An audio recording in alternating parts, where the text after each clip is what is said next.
What's up, Gator Gang? The year is coming to an end. Christmas has come and gone. The Game Awards have come and gone, and everybody's talking about their games of the year. I played a lot of games this year. I've streamed a lot of games and played some even more off stream. And I love talking about Game of the Year. I love listening to the Game Awards, seeing what they award and seeing like what outlets and like getting a bunch of other people's independent opinions just to see like, oh, what are some games I missed, or like what are the games I should like put on my radar. Now unfortunately I actually haven't played a whole lot of like brand new 2021 releases this year, that I really liked anyway. So I kind of wanted to do my own kind of take on Game of the Year, where it's the top. I'm doing a top 5 games that I've played this year, that are brand new experiences to me. So before we really get into the list, I want to set up some ground rules for this. One is that it is no games that I've already played. So I played a whole lot of games that I've played before this year. BioShock, Super Smash Brothers. Here are some others that I'll show on the screen. Those are all games that will not be on this list, because I have played those before. Those are not new experiences. And second rule is no remasters. So I don't, of games that I've already played as well. Not necessarily no remasters in general, but like, I don't want to count a remaster. Oh, it technically released this year. Yeah, I don't want to do that. I want it to be completely full new experiences for me as my top 5 games of the year. With that, let's jump right into it, baby. Number 5, new Pokemon Snap. Honestly, I'm a little surprised how this game landed so high for me. I've loved the old Pokemon Snap, and I also love Pokemon, but like I wasn't expecting it to necessarily. Pokemon's never really like a top 10 or top 5 like gaming experience of the year for me, despite it being one of my favorite franchises. It's usually not like I'm never gonna say like Pokemon Black and White or Pokemon Ruby Sapphire was never like a Metal Gear to me, or a something, or Mass Effect or something, anything. They're fun, but not like usually Game of the Year material. But man, looking back at it, Pokemon Snap was awesome. This was such a good like extension of the formula. I really enjoyed my time with it. This is also probably one of the most chillest games I played. One of the chillest games I played this year. It's so nice. It's so pretty too. It's just wonderful getting to like kind of sit down and just take pictures of Pokemon. The Pokemon all look great. Some of my favorites are in there. There's so many. The environments are awesome. I love the different tracks at day and night. It's great. It's also kind of like a slightly puzzle game in some cases. From my experience, full disclosure, I've not actually completed new Pokemon Snap. I've played to like almost the end. I haven't seen like the final Pokemon to take pictures of. I also haven't done any of the like free DLCs they added. But that being said, I still like think it's one of the best experiences I played this year. There's a lot of games that came out this year, and a lot of games I played, and just like it sticks out. It sticks out to me, and I think it's great. If you guys haven't played new Pokemon Snap, highly recommend it. It's super fun, super cute. I can understand maybe being like, I don't know if I want to buy it for $60 because it's a Nintendo game, but if you're like on the fence about it and you have the money to, like, if my recommendation means anything, I get it. I'd get it. This was not like a regret by any means. Number 4, Death Stranding. Kojima fucking did it, boys. So this might actually be a little bit of a surprise to some of you, if you've watched my streams throughout this year. I really liked Death Stranding. And the reason why I say it might be a surprise to you is that it's so low, which, I mean, I guess, you know, I'm doing a top 5. I guess it's not super low to be number 4, but, like, you know, I don't know. I loved this game. The, like, atmosphere of Death Stranding is great. This game is definitely not a game for everybody. But, like, holy shit, it just works for me. I love, like, just wacky shit. And so, like, I was kind of sold on Kojima after playing the Metal Gear games. I was a little on the edge. Not on the edge. Like, on the I don't know. I was worried a little bit about Death Stranding, but I was also really excited and hyped for it. And then it came out in 2019. I played it for a bit on my PlayStation. I did not stream it then, but I never finished it. And then I got a new graphics card, and I don't fucking remember. It's before, like, the graphics card prices skyrocketed. Thanks, fucking cryptos. And, well, there's the chip shortage. Thanks, shit world conditions. Anyway, I got it. It actually came. My graphics card came with a free copy of Death Stranding on the computer, and so I eventually got around to the point where I'm like, yeah, I really want to play. I want to go all in on Death Stranding. I want to play it. And so I did, and just, like, man, like, just some of the parts of that game are awesome. It is like open world, like, environmental puzzles.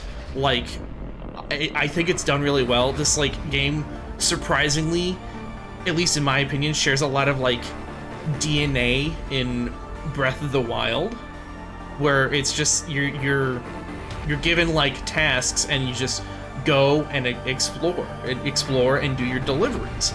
And I really think if you like Breath of the Wild, is specifically its exploration. Other than that, it doesn't have much else Breath of the Wild in it. Like, the combat is not Breath of the Wild, like, story is not Breath of the Wild. Like, it's literally not, like, it's only the, like, kind of exploration and, like, environmental puzzling is how, like, how it feels Breath of the Wildy. But, like, I also love the story, and, like, there's just, like, some story beats. Like, I did cry at this game. I cried. Not as much as, like, I've cried at other games, but I did. I thought it was an emotional story. I know the story is gonna be kind of a dropping point for a lot of people. I have some friends that are like, I just want to be a delivery man and build roads for people. And it's like, you know, fair. You know, I love the story. I think it's a great story.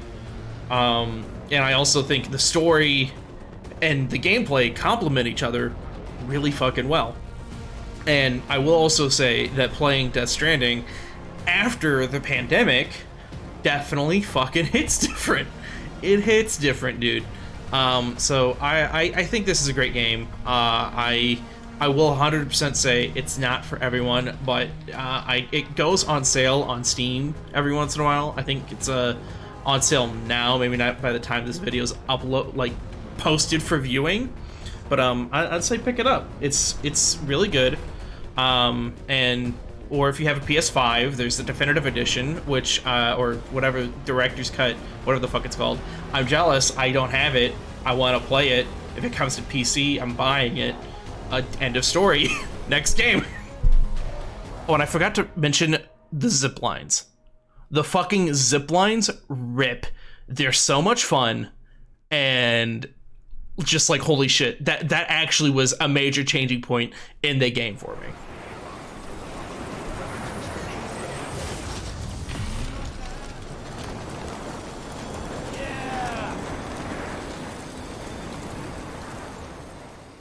Number 3, Gunfire Reborn.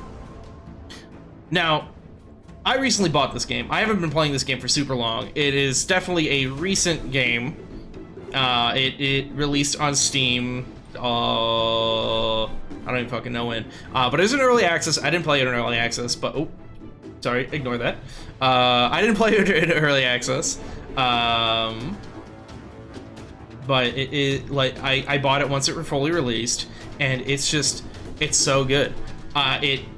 It's almost like as if Borderlands was a roguelike, which I know Borderlands 3 added like some weird roguelike thing to it, which I've always been kind of into, but I heard people didn't say I heard people say it wasn't very good or fun. Also, I haven't gotten that far in Borderlands 3. Blah blah blah. Fuck Randy Pitchford, you know. But no, like this game is super fun. It's 4-player co-op. It's a roguelike, light, whatever the fuck you call them. I know there's a fine line of difference between them, but I don't give a shit. It's procedurally generated, like, tiles of maps, and you have all sorts of different crazy guns that have like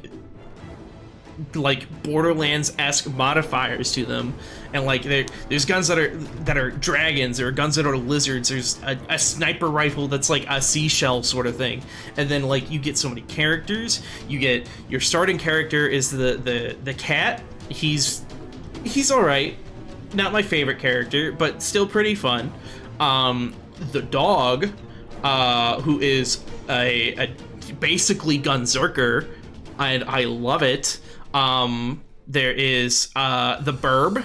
Haven't played the Burb. Mr. Undy, my brother-in-law, fucking loves Burb. Burb rips ass. There's the furry waifu bunny. She's actually kind of fun. I will say that her design turned me off from like wanting to necessarily play her. But she does have like a fun mechanic. She like is wants high rate of fire weapons, and then like shoots swords and stuff. It's cool. It's a cool dynamic she's got. Then there is the turtle. I love me the turtle. Turtle's punchy boy. He gets a shield. He punch. That's the gameplay. That's gameplay. Next character is actually I think my overall favorite is the like Thunderline. I don't know any of these characters' names. I'm sorry. I don't remember their names. I kind of can't pronounce them. I'm not very good at trying to pronounce Chinese names, which this game has a lot of Chinese influence, which is really fucking cool. I don't think you see that enough in games. Like, I feel like you see a lot of Japanese, but I don't feel like a lot of like Chinese culture kind of bleeds into gaming. So it's nice to see it. But anyway, the last character is a Thunder Lion kind of dude who is like all about being glass cannon, who is about like either being a thunder mage or a sniper, and that's just awesome. And sometimes you get some fucking god tier runs with that character, and I absolutely love it. He's cool. It's so much fun. There's roguelikes kind of get me. I usually get a roguelike addiction probably once a year. Last year was Risk of Rain and Hades. This year was Gunfire. I don't know if I really played any other roguelikes that really hooked me. I played a lot of Monster Train this year, but I also played Monster Train last year. Otherwise, you know, maybe I'd mention Monster Train in this, but no, just roguelikes are awesome. This game is an exceptional one. I'm not seeing too many people talk about it. I just have a blast with that, and like just playing it with friends in co-op, like it just gets buck wild, and it's such a good time to just like shoot the shit while just playing it. The game's great. Buy it if you like co-op looter shooter roguelikes, other game jargon. It's I think it's usually like $20. I think at the time of this recording, it's on sale for $15. But yeah, no, it's really good. I highly recommend it. Morty. Oh, Rick and Morty's getting into this now. Morty. Oh, jeez, Rick, I know your headphones ready to fuck. Oh, jeez, Rick, I didn't know you were the last Hokage. Morty, I'm the Rick. This is just Fortnite now, isn't it? Rick Kage. That's 100%. That is 100% a fucking Rick and Morty episode. I'm the Rick Kage. Number 2, Yakuza 0. this is probably a big surprise for a lot of you, and seeing Yakuza 0 be my number 2, you probably, if you've been watching my stream, probably know what my actual game of the year is. But Yakuza 0 is awesome. It is it's a heart wrenching story. So this is my first game ever of the Yakuza franchise, and I didn't exactly know what to expect. And I spent 80 hours in this game, and I was bawling at the end. Like I cared so much for Kiryu and Majima. It's just so good. Exploring both the cities, Kamurocho and Sotenbori, is awesome. The mini games, the fucking real estate, and the I forget what it's called for Majima.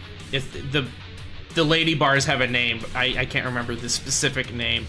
But those were super fun. You did those to get like more style, like further your style, like fighting styles. And there's so many like missions that like made me bust out laughing, and then like at the end I was crying, and then just like in the middle, in between all of that, I was like busting faces, catching swords, and throwing them at people, breakdancing the fuck out of people, dude. Like the combat, great. Atmosphere, great. Characters, great. Everything, great. This game is awesome. I love it, and it's like it's just so good. And I cannot wait to play more of the Yakuza franchise. I unfortunately didn't dip into it more this year. Otherwise, we might have seen others. But I hear this one is one of the best of the series. So I knowing that, I'm a little excited. Like I'm still excited to go into the new series, but knowing that this is like one of the best, it's maybe like but I don't know. I don't even know what I'm talking about at this point. Either way, the game rips. If you guys can buy it, 100% recommend. It's unfortunately left/leaving Game Pass by the time you're viewing this, which I played this on Xbox Games Pass, which by the way is a fucking rad deal. But yeah, it's so good. Made me cry. And honestly, I love media that can make me cry. I love media that like makes me like feel a full range of emotions, and this like game absolutely did it for me. Not frustration or anger. Not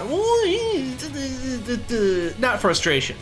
And not anger at the game per se, but it's just having games that can invoke those kind of feelings, or just any sort of media that can evoke those feelings in you, is what I live for. And Yakuza 0 absolutely delivers on that. It delivers so much content. You know how I said I spent 80 hours in this game? I didn't even touch half the shit in this game. There's so many side games, mini games and shit to do. Like I know there's like baseball, there's mahjong, which I've heard is not particularly great, but it's there. Or I don't remember why I heard it's not great, but it's there. There's so much shit. There's so much shit. It's so good. And I honestly can't wait to dive more into the series. Very excited. Now, before we get into my favorite game that I played this year, I want to get into some honorable mentions. These are games that don't particularly fit my criteria for this list, but I wanted to mention anyway because they're really good. So let's get into it. Honorable mention number 1, Final Fantasy VII Remake. So the reason that the Final Fantasy VII Remake is an honorable mention is that I barely played it in 2021. I played it the ass end of 2020, and I beat the game like January 6th, 2021. So like 95% of the playthrough was in 2020 and not 2021. So that's the reason it's not on this list. But this game rules. It's a really cool interpretation of the original. There's some minor like pacing issues, I would say, particularly early on. Once you get past early on, I think it's great. I don't think there's any real pacing issues, but particularly early on, there's some. But other than that, like it's so good. Pick it up if you can. It's on PS4, PS5 if you've managed to find one, and just got put onto PC, but the PC port's kind of bad, so maybe not. Honorable mention number 2. Mass Effect Legendary Edition.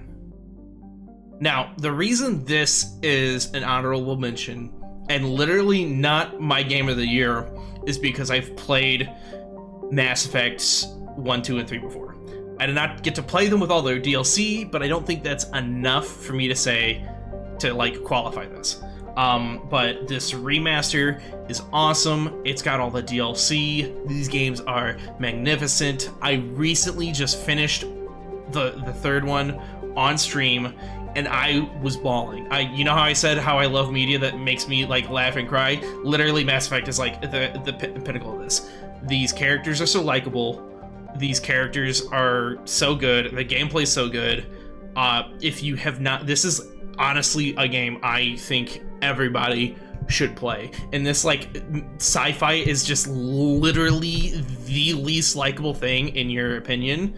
Like there's no way yet you won't enjoy these games. There's some controversy on the end, which I might address in a later video. But I mean, overall, like, these games are so good, dude. These games are so good. I don't want to spend too long since it's just honorable mention, but I could literally just go on for hours about this game. Buy it. Honorable mention number 3, Inscription. Okay, so full disclosure, if I had played this any sooner in the year, this would be on the list. This would probably be a contender for the number 1 spot. This game is fucking incredible. I love this. It's best we don't dwell on it too long because the least you know going in, the better. But like I started making this list and everything before the actual end of the year. I literally finished Inscription on December 30th, and I was just stunned, blown away. This game is great. It's a deck builder, roguelike, light, escape room with horror themes. If any of that sounds interesting to you, just buy it, play it.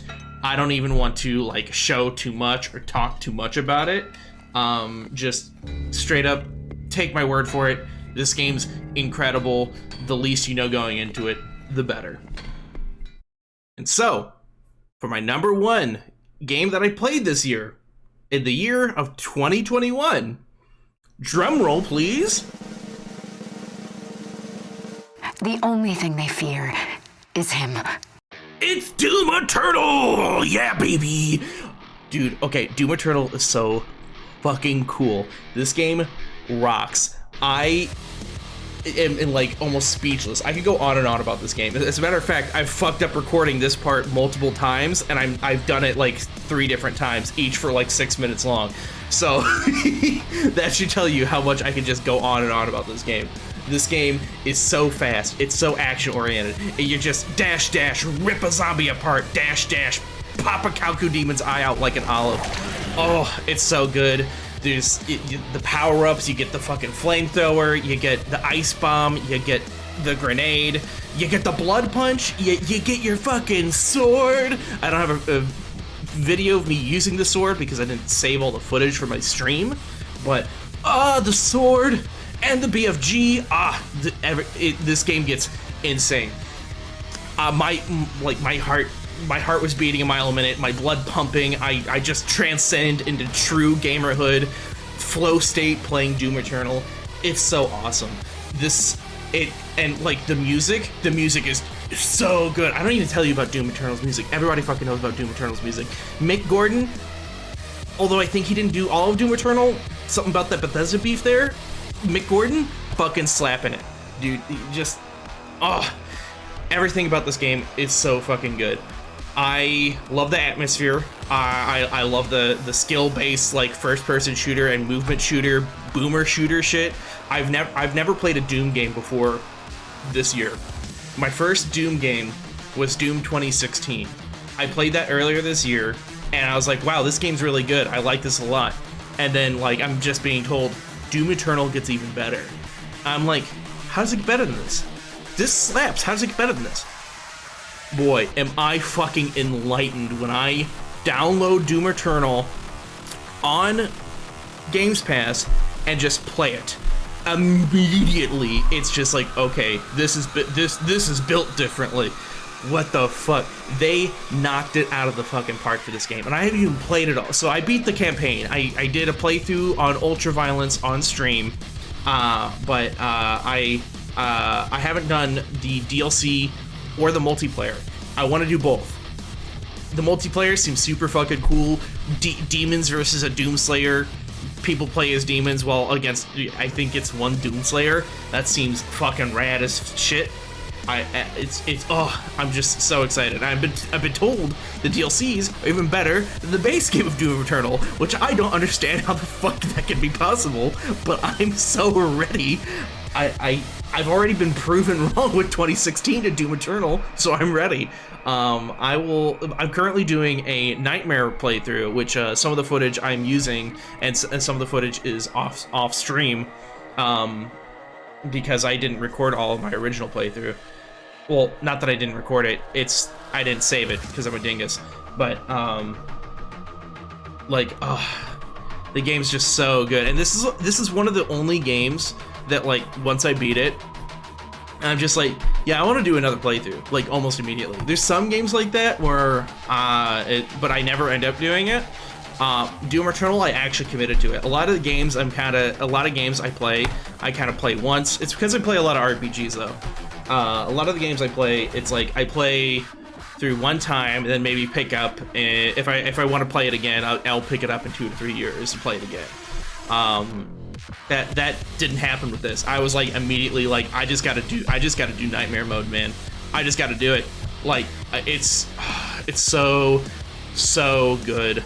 The blood pumping action, just the sheer amounts of violence, and like just like the setting that you're given with like the almost like chaos demon demonic meets sci-fi shit is so cool. And like just even like they don't set you up with a whole lot of like characters and story, but you're not playing this for the story, but they give you just enough of that tasty action schlock to like just keep on going, and you're like, fuck yeah, dude. And I absolutely love any time in this game where the Doomslayer meets fucking just regular ass people.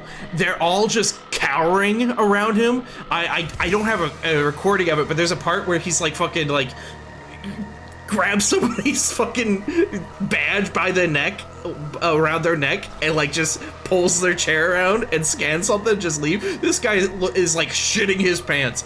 It's so good. And then like the part of everything about this game is good. If you guys haven't played it, I highly recommend it. There is one caveat that I think I have to put down that makes me unable to recommend this to literally everyone I see on the street, and that's because the game is fucking hard. If you are not wanting a hard and skill oriented, skill and execution oriented game, I don't think I recommend Doom Eternal. Doom Eternal does have an easy mode, but I think it's one of those easy modes where it's like, huh, you fucking baby, you're playing on easy mode? So like, you know, that it kind of mocks you for playing on easy mode, but I mean, if you don't care about that, then fucking by all means, like 100%.